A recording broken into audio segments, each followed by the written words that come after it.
সরাসরি নজর রাখবো সন্দেশখালীতে শুভেন্দু অধিকারীর সভায়। আমিও বলবো না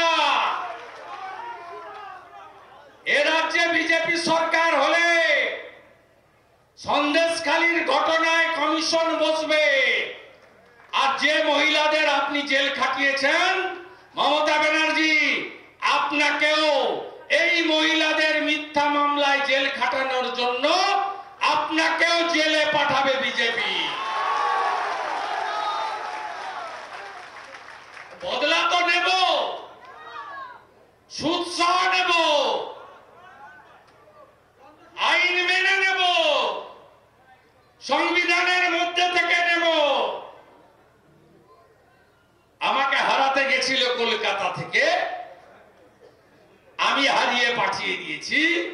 উনার নাম হলো কম্পার্টমেন্টাল চিফ মিনিস্টার। এবারে আপনারা করবেন প্রাক্তন মুখ্যমন্ত্রী। হিন্দুরা এক হবেন তো? এক হবেন তো? আপনাদের বলছি, মমতা ব্যানার্জি ধার করে যে টাকা দিচ্ছে না, চাকরি তো দেয়নি, গ্রামগুলোতে কোনো যুবক নেই, ফাঁকা হয়ে গেছে,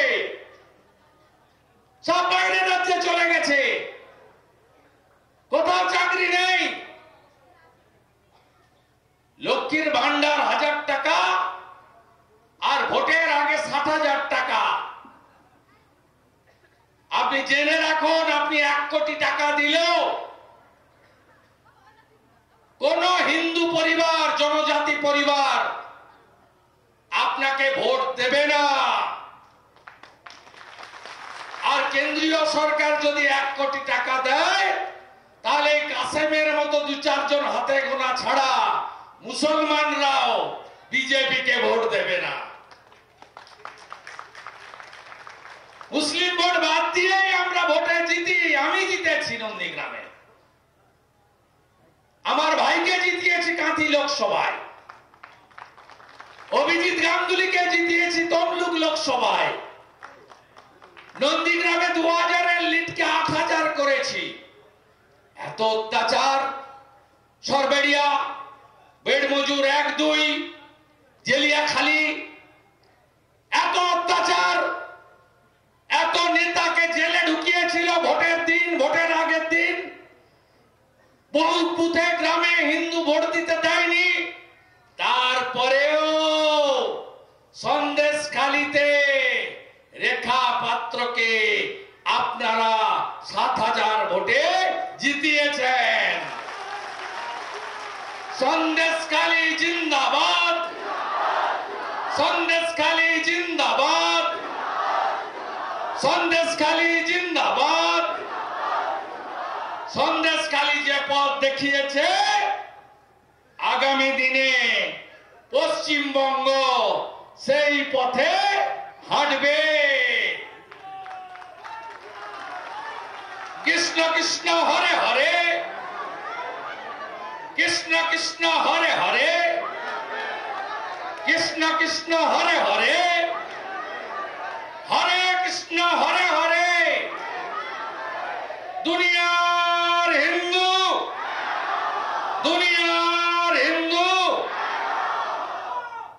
এখানে সুকল্যাণ বৈদ্য আছেন, প্রিয়াঙ্কা ব্যানার্জি আছেন, তুলসী দাস আছেন, শুভঙ্কর গিরি আছেন, বিপ্লব দাস আছেন, কাসেম ভাই, অনুকূল কয়াল, দীনবন্ধু গায়েন সহ সম্মানিত মঞ্চ, প্রত্যেককে ধন্যবাদ। আপনারা একটু আগেই আমাদের নেতা তাপস ঘোষ বলেছেন যে আমাদের মেম্বারশিপের আজকে শেষ দিন ছিল। এটা আগের সিদ্ধান্ত, 5 তারিখ অবধি মেম্বারশিপ চলবে। আপনারা জানেন যে পশ্চিমবঙ্গের মানুষের অর্থনৈতিক অবস্থা ভালো নয়। বাম আমলে 20,000 টাকা করে মাথা পিছু ঋণ ছিল, এখন ঋণ হয়েছে মমতা ব্যানার্জির কল্যাণে মাথা পিছু 59,000 টাকা করে। বাম আমলে ঋণ ছিল 1,97,000 কোটি। মমতা ব্যানার্জি ধার নিয়ে নিয়ে এই রাজ্যকে দেউলিয়া করে 6 লক্ষ কোটি টাকা ঋণের বোঝা চাপিয়েছেন। এই যে কিছু বাড়ি তৈরির জন্য 60,000 টাকা করে দিয়েছেন না, এটাও ভারত সরকারের কাছ থেকে ঋণ নিয়ে 2024 সালে 79,000 কোটি টাকা ঋণ নিয়েছেন বাজার থেকে, 9,000 কোটি টাকা ঋণ নিয়েছেন ভারত সরকারের অনুমতিতে রিজার্ভ ব্যাংক অফ ইন্ডিয়া থেকে, এবং 2200 কোটি টাকা ঋণ আরো অন্য উপায় নিয়ে এই রাজ্য চালাচ্ছেন, ভাতা দিচ্ছেন এবং ডিএ ছাড়া বেতন দিচ্ছেন, আর নিয়োগ বন্ধ করেছেন, সব জায়গায় বন্ধ। কালকে সন্দেশখালীতে কতদিন পরে মুখ্যমন্ত্রী এইসব কথা বলতে এসেছেন, এমন ভাবে কথা বলেছেন যাতে মনে হবে যে এই মুখ্যমন্ত্রী রাজ্যের বিরোধী দলনেত্রী, বা এই মুখ্যমন্ত্রী মাত্র 6 মাস আগে এই রাজ্যের মুখ্যমন্ত্রিত্ব পেয়েছেন। 2021 সালে 5ই মে এই মুখ্যমন্ত্রী তৃতীয়বারের জন্য শপথ নিয়েছিলেন, আমার কাছে হেরে, নন এমএলএ মুখ্যমন্ত্রী। এই মুখ্যমন্ত্রী আর 4 মাস হলে, জানুয়ারি, ফেব্রুয়ারি, মার্চ, এপ্রিল, তার 14 বছর পূরণ হবে। কালকে বলছেন রামপুর জেলিয়াখালীর সেতু দেখে দেব। কবে দেখবেন? আপনাকে দেখতে হবে না, বিজেপিকে আনুন। এটা জাতীয় জলপথ, IWY, ইনল্যান্ড ওয়াটারওয়েজ। মোদিজির সাহায্য নিয়ে ডবল ইঞ্জিন সরকার হলে ধামাখালী, সন্দেশখালী, রামপুর জেলিয়াখালী ব্রিজ ভারতীয় জনতা পার্টি করবে, কেন্দ্রীয় সরকারের সাহায্য নিয়ে করবে। এতদিন পরে মনে পড়েছে সন্দেশখালীতে হসপিটালে 50 বেডকে 100 বেড করব। কেন? আবার যাতে শাহজাহান শিবুরা অত্যাচার করতে পারে। একটা ডাক্তার আছে, উত্তর দেন,